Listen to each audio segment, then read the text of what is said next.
এই সরকার যে সরকার জনগণের সরকার না, সেই সরকারকে আমরা চাই না। এই সরকারকে আমরা টেনে হিস্টে নামাবো। আমরা এই দেশে শেখ হাসিনা সরকার ছাড়া কোনো সরকার আমরা একটা বিপ্লবী সরকারের প্রধান, উনি হয়তো নিজেও বুঝতে পারছেন না, তিনি মনে করছেন এটা একটা ট্রানজিশন, একটা অন্তর্বর্তীকালীন সরকার, ছাত্ররা তাকে অ্যাপয়েন্টমেন্ট দিয়েছে, তারা যখন বলবে উনি চলে যাবেন। আসসালামু আলাইকুম সুপ্রিয় দর্শক বন্ধুরা, এবার শেষ পর্যন্ত প্রধান উপদেষ্টা ডাক্তার ইউনূসের মোড় কোন দিকে ঘুরতে যাচ্ছে। দর্শক বন্ধুরা, এবার শেষ পর্যন্ত যেন ডাক্তার ইউনূসের কাছ থেকে অনেকের আস্থা চলে যাচ্ছে। সেই সাথে এখন পর্যন্ত বাংলাদেশের নিরাপত্তা এবং সেই সাথে নানা বিষয়গুলোকে কেন্দ্র করে এখনও প্রশ্নবিদ্ধ রয়েছে। তবে কি শেষ পর্যন্ত ডাক্তার ইউনূস সঠিকভাবে পালন করতে পারবেন তার দায়িত্ব, নাকি শেষ পর্যন্ত পদত্যাগ করে আবার নতুন করে নির্বাচন দিতে হচ্ছে অতি শীঘ্রই? এবার সেই সকল বিষয়গুলোকে কেন্দ্র করে আপনাদের মাঝে বেশ কিছু গুরুত্বপূর্ণ তথ্য তুলে ধরেছি এবং সেই সাথে সেই লাইভ টক শোতে আসে এই ব্যক্তি বেশ কিছু গুরুত্বপূর্ণ তথ্য দিয়েছেন। তো দর্শক বন্ধুরা, চলুন আমরা সেই সকল তথ্যগুলো জেনে নেই। অবশ্যই পুরো ভিডিওটি দেখবেন, তাহলে এই সকল বিষয়গুলো পরিপূর্ণ বুঝতে পারবেন। ডক্টর ইউনূস যে একটা বিপ্লবী সরকারের প্রধান, উনি হয়তো নিজেও বুঝতে পারছেন না, তিনি মনে করছেন এটা একটা ট্রানজিশন, একটা অন্তর্বর্তীকালীন সরকার, ছাত্ররা তাকে অ্যাপয়েন্টমেন্ট দিয়েছে, তারা যখন বলবে উনি চলে যাবেন। আমি মনে করি এগুলো একটু আবেগ পূর্ণ কথা এবং একটু সুপারফিশিয়াল। এটা ওনাকে শক্ত হাতে হাল ধরতে হবে। ওনার কথা হবে কমান্ড। আমি যেটা বলেছি, ওনার একটা রেভলিউশনারি কমান্ড কাউন্সিল গঠন করে ওইভাবে দেশ শাসন করতে হবে নেপোলিয়নের মতো। হিটলারকে সরানোর পরে হিটলারের কোন জেনারেল, কোন পুলিশ অফিসার চাকরিতে ছিল, তারা পালিয়েছিল বা ধরা পড়ে তাদের 20 বছর 30 বছর পরে তাদের ফাঁসি হয়েছে। ওইটা মনে রাখতে হবে। আমাদের কালচার অমুকের অমুকে তালতো ভাই, তমুকের চাচাতো ভাই, তমুকের দুলা ভাই এই এই লুকিয়ে থাকবে কিছুদিন, তারপরে বেরোবে। যেটা রিপোর্টে আসছে, সালমান রহমান এবং এই আনিসুল হক এরা নাকি এয়ার কন্ডিশন ঘরে বসে বাড়ির থেকে রান্না খাওয়া আসে, সে খাওয়া খাচ্ছে। মিডিয়াতে যখন আসছে, এটা ইনভেস্টিগেট করা উচিত। যেখানে যার যে প্রশংসা প্রাপ্ত সেটা আমি সবসময় দিই। যেমন আমি আমার নিজের চ্যানেলে ডক্টর ইউনূসের আমি পঞ্চমুখে প্রশংসা করে যাচ্ছি। যেদিন উনি ক্ষমতা গ্রহণ করেছেন সেদিন থেকেই আমি বলেছি উনি এই এই অবস্থা সামাল দেওয়ার জন্য সর্বশ্রেষ্ঠ ব্যক্তি। এবং আমি প্রথম দিন থেকে দ্বিতীয় দিন থেকে বলে আসছি যে উনার হাতে এখন নেপোলিয়নের তরবারি।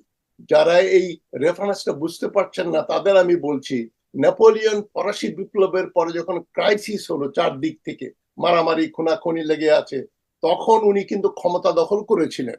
এই মাত্র উনার তখন বয়স 30 বছরের, 30-এর কোঠায় বা 29-30 এরকম বয়স। তখন উনি ওই সংসদে গিয়ে বলেছিলেন আমি ক্ষমতা নিচ্ছি। তখন সংসদ সদস্য জিজ্ঞেস করেছিল যে তোমার অথরিটিটা কি? তখন উনি তরবারি বের করে বলেছিলেন এটা দিস ইজ মাই অথরিটি। তা আমি বলেছি ডক্টর ইউনূসের হাতে এখন সেই তরবারি। কারণ আমরা যদি সংসদের কথা, মানে শাসনতন্ত্রের কথা বলি, তাহলে শাসনতান্ত্রিক ভাবে কিন্তু এই যে অন্তর্বর্তীকালীন সরকার কিন্তু গঠিত হয়নি। কেননা শাসনতন্ত্র অ্যামেন্ডমেন্টের পরে 2011-র পরে এটা এখন একটা মানে অবৈধ ব্যাপার। সুতরাং উনি শাসনতন্ত্র ভেঙেই কিন্তু ক্ষমতায় এসছেন, যদিও সুপ্রিম কোর্ট একটা রায় দিয়েছে ইত্যাদি আইওয়াশ। তো আমি বলেছি উনাকে এখন শাসনতন্ত্র পাশ কাটিয়ে একটা বিপ্লবী সরকার, ওইভাবে উনি রাষ্ট্রপতি হিসেবে ক্ষমতা গ্রহণ করবেন। এবং প্রথমেই তার উচিত হবে তথাকথিত রাষ্ট্রপতি শাহাবুদ্দিন চুপ্পুকে গ্রেফতার করে বিচারের আওতাধীন করা, এবং এই যে আর্মির যে প্রধান, সেনাবাহিনী প্রধান জেনারেল ওয়াকার, তার ভূমিকার জন্য তাকে গ্রেফতার করে তার কাছে জবাব চাওয়া উচিত যে তুমি এই কাজগুলো কেন করেছো, অনর্গল মিথ্যাচার, তারপরে এত 2000 লোককে শেল্টার দিয়েছো। মানে আপনি সেনাপ্রধানের কথা বলছেন? একেবারে ওয়াকারুজ্জামানের কথা বলছি। বাট সেনাপ্রধান, আচ্ছা এটা আপনার ভিউ, কিন্তু অনেকে মনে করেন সেনাপ্রধান তো খুব বেশি গুরুত্বপূর্ণ ভূমিকা পালন করেছে, কিন্তু কোনটার জন্য আপনি সেটা মনে করছেন? ইন পার্টিকুলার কোন একটা কারণ বলছেন নাকি? দেখেন, আমি যে কথাগুলো বলি, যখন আমি বলেছিলাম যে সবাইকে লগি বয়টা নিয়ে নামতে হবে, আমি বোধহয় 100 বারের বেশি বলেছি। অনেকে বলছে ডক্টর হাশমি অ্যানার্কিস্ট, উনি দেশে গৃহযুদ্ধ লাগাতে চান ইত্যাদি। আমি বারবার বলেছি এই ফ্যাসিবাদকে আপনি এই সশস্ত্র বিপ্লব ছাড়া হটাতে পারবেন না, ঘেরাও করতে হবে গণভবন, সংসদ ভবন, বহুবার বলেছি। যাই হোক, আমি এখনো মনে করি জেনারেল ওয়াকারুজ্জামান যে শুধু একটা ডুবিয়াস রোল প্লে করেছেন তাই না, তিনি এখনো একটা প্রচন্ড রকম ডুবিয়াস রোল প্লে করে যাচ্ছেন। পার্টিকুলারলি কোন একটা কারণকে আপনি দেখার চান, সেটাই জানতে চাচ্ছি। আমি বলি দেখেন উনি বললেন যে মিথ্যাচার করলেন প্রথম দিন এসেই, যে সেনাবাহিনী কোনো মানুষ হত্যা করেনি, তাদের গুলিতে মাত্র 5 জন আহত হয়েছে। আমরা কি দেখেছি? আমরা দেখেছি স্নাইপার গুলি করে মানুষ মারছে। একজন লেফটেন্যান্ট কর্নেল, নামটা ভুলে গেলাম, তিনি নিলিং ডাউন পজিশনে তার AK-47 দিয়ে নির্বিচারে গুলি করছেন, একেবারে মিড লেভেলে মানুষ মারার জন্য। আকাশের উপর গুলি করেননি। সেনাবাহিনীর হাতে মানুষ মারা গেছে, এটা কোনো তর্কের বিষয় না। উনি বললেন মারেনি, পুলিশ মেরেছে। তারপরে উনি এই যে বললেন যে 2000-এর মতো লোককে উনি আশ্রয় দিলেন। ঠিক আছে, যখন উনি সরকার আসেননি তা 2 দিনের জন্য ঠিক আছে, 5 তারিখ থেকে 8 তারিখ পর্যন্ত আমি মেনে নিলাম তাদের প্রোটেকশন দিচ্ছে। তিনি বেআইনি ভাবে শেখ হাসিনাকে এয়ারফোর্সের বিমান ব্যবহার করিয়ে ভারতে পাঠিয়ে দিলেন। এই অথরিটি উনার ছিল না। তাকে উনি সেফ কাস্টাডিতে নিয়ে ক্যান্টনমেন্টে রাখতে পারতেন। এবং এখন সরকার বলছে she is the prime criminal, তাকে আমরা বিচার করতে চাই, তাকে আনতে চাই। এটা ওয়াকারুজ্জামান হতে দিলেন না। এবং উনি এতগুলো লোককে ধরলেন, পরে বললেন 2015 জনকে আমি ছেড়ে দিয়েছি। তাদেরকে ছেড়েছেন সেটাও আমরা জানলাম না, ডক্টর ইউনূসও জানলেন না, কেউই জানলেন না। এই অধিকার ওনাকে কে দিল ছেড়ে দেয়া? ধরার অধিকার মেনে নিতে পারি, সেফ কাস্টডিতে নিয়েছিলেন।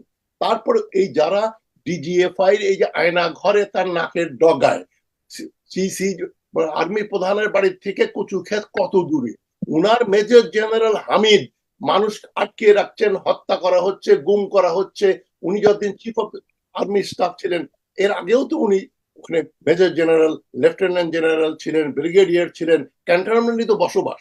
উনি কি জানতেন না গত 10-15 বছর যাবত কি হচ্ছে? এই সরকার, যে সরকার জনগণের সরকার না, সেই সরকারকে আমরা চাই না। এই সরকারকে আমরা টেনে হিস্ট্রে নামাবো। আমরা এই দেশে শেখ হাসিনা সরকার ছাড়া কোনো সরকার আমরা চাই না। এই সরকারকে টেনে হিস্ট্রে নামাবো আমরা। এবার ডক্টর ইউনূসকে কড়া হুঁশিয়ারি দিলেন সাধারণ জনগণ। তারা এখন বলছে আগের সরকারই ভালো ছিল, স্বৈরাচারী ভালো ছিল, এখন ছাত্র জনতা ভালো নেই। সেক্ষেত্রে তারা কি পদক্ষেপ বাস্তবায়ন করছে? সংখ্যালঘুদের নির্যাতন করছে, পাশাপাশি 20 তারিখের পর থেকে তাদের মুভমেন্ট কোনোভাবেই চেঞ্জ হয়নি। আপনারা এখনো পর্যন্ত যে কার্যক্রম চালিয়ে যাচ্ছেন, আমরা কিন্তু খুব দ্রুতই মুখোশ টেনে ছেড়ে দিব। তবে কি শেষ পর্যন্ত ডাক্তার ইউনূসের পিছনে অনেকে লেগে গেছে, এজন্য শেষ পর্যন্ত ডাক্তার ইউনূসও শেষ পর্যন্ত পদত্যাগ করতে বাধ্য হবেন। এবং সে সাথে বাংলাদেশে এখন পর্যন্ত নানা বিষয়গুলো প্রশ্নবিদ্ধ রয়েছে।